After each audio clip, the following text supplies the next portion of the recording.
चीन भारत के विश्वोत्पत्ति विषयक धारणाओं के अनुसार 4 युगों के चक्र का क्रम प्रकार बताना है। तो चक्र का जो है वो किस प्रकार का था? तो चक्र था क्या? कृत्य था, त्रेता था, द्वापर और कली था। ये आप इसको जरूर याद रखिएगा, क्योंकि यहाँ से सवाल एग्जाम में पूछता है। यहाँ से ऑलरेडी एक बार आईएएस में पूछ चुका है, तो आगे भी पूछने की संभावना रहेगा। अगर सेशन अच्छा लगता तो चैनल को जरूर सब्सक्राइब कर लीजिएगा, ताकि जब भी हम वीडियो अपलोड करें आप लोग को नोटिफिकेशन मिलता रहे। और इसके साथ ही हम करेंट अफेयर का जो सेशन चला रहे हैं, आप लोग करेंट अफेयर का सेशन भी देखते रहिए। और साथ ही हम टेस्ट सीरीज भी चला रहे हैं दरोगा का, उसको भी देख लीजिएगा। और इसके बाद हम कुछ साइंस का भी पार्ट्स लाएंगे और कुछ अदर बुक्स का भी लाएंगे। तो जैसे जैसे टाइम मिलते जा रहा है वैसे वैसे हम एक एक टाइम सेट करते जा रहे हैं, वैसे वैसे आपको हर एक चीज़ उपलब्ध कराएंगे। बस आप लोग चैनल को सपोर्ट करते रहिए। और चलिए आगे क्वेश्चन की तरफ बढ़ते हैं। तो निम्नलिखित में से कौन सा जो है प्राचीन भारत में शैव संप्रदाय था? तो शैव संप्रदाय कौन था? तो मत म्यूर जो था शैव संप्रदाय था। अगला क्वेश्चन है कि अर्ध नारीश्वर मूर्ति में आधा शिव और आधा पार्वती का प्रतीक है। तो ये कहाँ प्रतीक? तो देव और उसकी शक्ति के योग। ठीक है, प्रतीक जो है वो क्या है? तो देव और उसकी शक्ति का योग हो जाएगा। अगला क्वेश्चन है क्वेश्चन नंबर 4। कहता क्या कि नयनार कौन थे? तो जो नयनार था वो शैव था। यहाँ से याद रखिएगा, शैव था नयनार। अगला क्वेश्चन, नयनार कौन थे? तो नयनार यहाँ से कौन था? तो शैव धर्म अनुयायी हो जाएंगे, इन शिव के उपासक वाले हो जाएंगे नयनार। अगला क्वेश्चन कहता है कि निम्नलिखित में से कौन अलवार संत नहीं है था? तो अलवार जो संत थे इसमें से कौन नहीं था? तो तिरुज्ञान जो था ये अलवार संत नहीं था। अगला क्वेश्चन है कि भागवत संप्रदाय के विकास में किसका देन अत्यधिक था? तो भागवत संप्रदाय था तो उसमें किसका देन सबसे ज़्यादा था?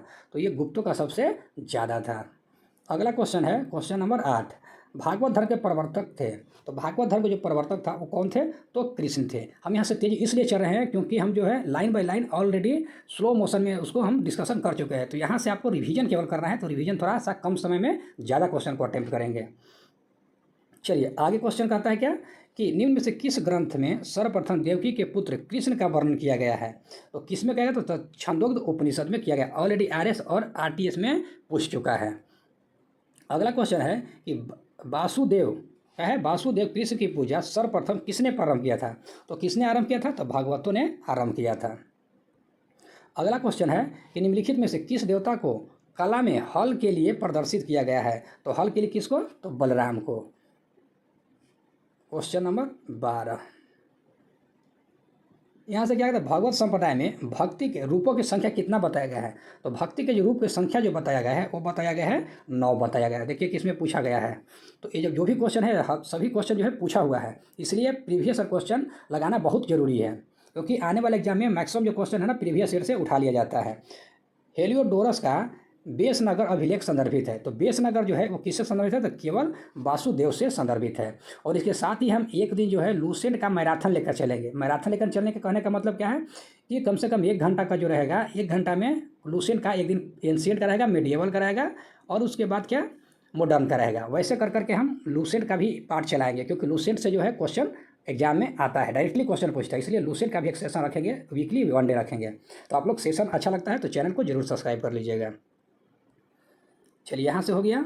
हेलियोडोरस के बेसनगर अभिलेख संदर्भित करता है। तो किसको संदर्भित है? तो केवल वासुदेव से। अगला क्वेश्चन है कि भागवत धर्म से संबंधित प्राचीनतम अभिलेखीय साक्ष्य है। तो भागवत धर्म से जो है संबंधित प्राचीनतम अभिलेखीय साक्ष्य कौन सा हो जाएगा? तो हेलियोडोरस का बेसनगर अभिलेख। ये भी हम डिस्कशन ऑलरेडी कर चुके हैं। अगला क्वेश्चन है कि भागवत धर्म का ज्ञात जो सर्वप्रथम अभिलेखीय साक्ष्य है। तो कौन सा अभिलेखीय साक्ष्य हो जाएगा? तो बेसनगर का गरुड़ स्तंभ हो जाएगा। ये भी ऑलरेडी हम लोग डिस्कशन कर चुके हैं, तो आप लोग जरूर इसका डिस्कशन जो है देख लीजिएगा। अगला क्वेश्चन कहता है कि बेसनगर अभिलेख का हेलियोडोरस कहाँ निवासी था? इन कहाँ का निवासी था? तो ये जो है हेलियोडोरस जो अभिलेख में सॉरी बेसनगर अभिलेख का हेलियोडोरस कहाँ का निवासी था? ठीक है, तो ये जो निवासी था तक्षशिला का निवासी था। कहाँ का निवासी था? तो ये तक्षशिला का निवासी था। अगला क्वेश्चन है कि विष्णु के किसका? तो विष्णु के किस अवतार को सागर से पृथ्वी का उद्धार करते हुए अंकित किया जाता है?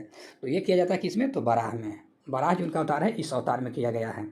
अगला क्वेश्चन है कि भारत में आस्तिक और नास्तिक संप्रदाय में कौन विभेद लक्षण है? इन कौन सा जो है विभेदक लक्षण है आस्तिक और नास्तिक संप्रदाय में? तो ये हो जाएगा वेदों के प्रामाणिकता में आस्था। वेदों की प्रामाणिकता में आस्था हो जाएगा।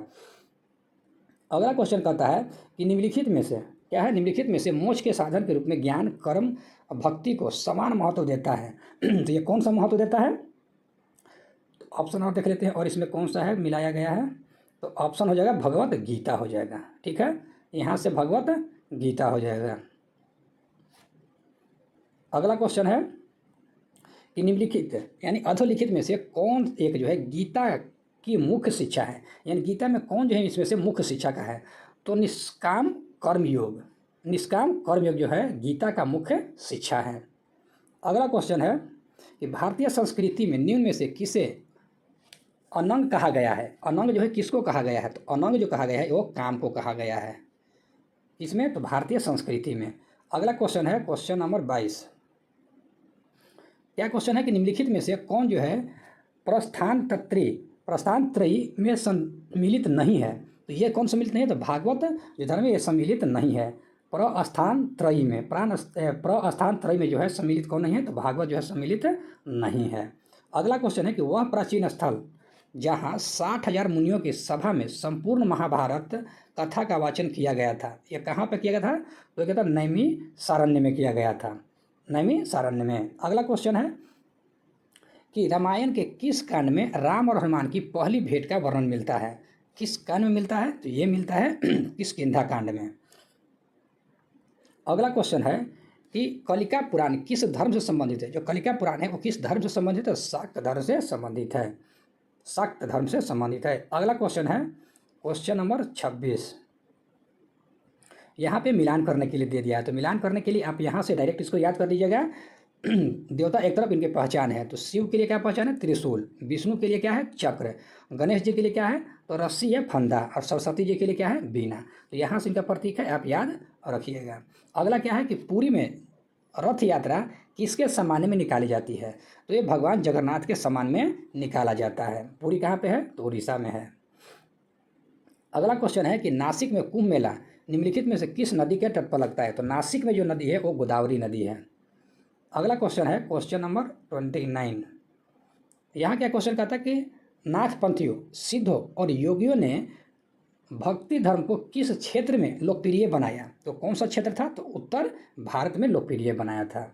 अगला क्वेश्चन है धर्म और इधर से मदीना से मिलाना, तो इसको आप मिला लीजिएगा यहाँ से डायरेक्ट कहाँ कहाँ से है। तो जैन धर्म के कहाँ है? तो पावापुरी स्थान से संबंधित है। हिंदू धर्म के वाराणसी, इस्लाम धर्म के मदीना और ईसाई धर्म के वेटिकन हो जाएगा। तो यहाँ से ये चीज़ आप याद रखिएगा, जरूर याद रख लीजिएगा। और इसमें इतना ही क्वेश्चन था। अगर सेशन अच्छा लगता है तो चैनल को जरूर सब्सक्राइब कर लीजिएगा। और अगला चैप्टर हम लोग पढ़ेंगे 6ठी शताब्दी से पूर्व में राजनीतिक दशा को पढ़ेंगे, और इसमें जो भी टॉपिक है उसको हम लाइन बाय लाइन, एकदम लाइन बाय लाइन हम डिस्कशन करेंगे।